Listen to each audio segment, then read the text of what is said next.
മറ്റു വാർത്തകളിലേക്ക്. Palakkad town north police സിഐക്ക് എതിരെ CPIM ജില്ലാ സെക്രട്ടറിയുടെ ഭീഷണി പ്രസംഗം. ഇടതുപക്ഷ പ്രവർത്തകരോട് മാന്യത വിട്ട് പെരുമാറിയാൽ നെഞ്ചത്ത് കയറി താളമേളം ചവിട്ടുമെന്ന് EN സുരേഷ് ബാബു പറഞ്ഞു. പോലീസ് ഗുണ്ടായിസം കാണിച്ചാൽ ഒതുക്കാനുള്ള കരുത്ത് ഇടതുപക്ഷത്തിനുണ്ട്. EDയെ ആക്രമിച്ചത് സാമ്പിൾ വെടിക്കെട്ട് മാത്രം, പൂരം കാണാൻ കിടക്കുന്നതേ ഉള്ളൂ എന്ന് EN സുരേഷ് ബാബുവിന്റെ ഭീഷണി പ്രസംഗം.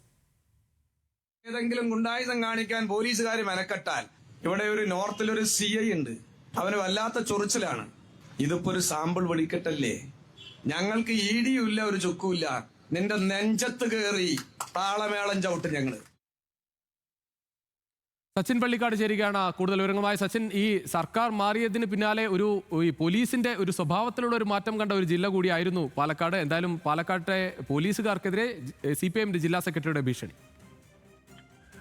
രഞ്ജിഷെ, തീർച്ചയായും ഇന്നലെയായിരുന്നു LDFന്റെ നേതൃത്വത്തിൽ മുൻ മുഖ്യമന്ത്രി പിണറായി വിജയന്റെ വീട്ടിൽ ED റെയ്ഡുമായി ബന്ധപ്പെട്ടുകൊണ്ടുള്ള പ്രതിഷേധ പ്രകടനം പാലക്കാട് നടക്കുന്നത്. ആ പ്രതിഷേധ യോഗത്തിലാണ് CPIM പാലക്കാട് ജില്ലാ സെക്രട്ടറി EN സുരേഷ് ബാബു പോലീസിനെതിരെ ഭീഷണി പ്രസംഗം നടത്തിയിട്ടുള്ളത്. പ്രധാനമായും പാലക്കാട് ടൗൺ നോർത്ത് പോലീസ് CIക്കെതിരെയാണ് CPIM ജില്ലാ സെക്രട്ടറിയുടെ ഭീഷണി ഉണ്ടായിട്ടുള്ളത്. ഇടതുപക്ഷ പ്രവർത്തകരുടെ നെഞ്ചത്തേക്ക് കയറിയാൽ യാതൊരുവിധ മാന്യതയും കാട്ടാതെ തന്നെ അദ്ദേഹത്തിന്റെ നെഞ്ചത്ത് കയറി താളമേളം ചവിട്ടുമെന്ന ഭീഷണി പ്രസംഗമാണ് CPIM ജില്ലാ സെക്രട്ടറി നടത്തിയിട്ടുള്ളത്. പോലീസ് ഗുണ്ടായിസം കാണിച്ചാൽ അതിനെ ഒതുക്കാനുള്ള കരുത്ത് CPIMനും ഇടതുപക്ഷത്തിനുമുണ്ട് എന്ന കാര്യവും ജില്ലാ സെക്രട്ടറി വ്യക്തമാക്കുന്നുണ്ട്. കൂടാതെ തന്നെ മുൻപ് പാലക്കാട് ഒരു DYSP ഉണ്ടായിരുന്നു. അദ്ദേഹവും സമാനമായ രീതിയിൽ ഇടതുപക്ഷത്തെ ആക്രമിക്കാൻ വേണ്ടി തയ്യാറായിരുന്നു.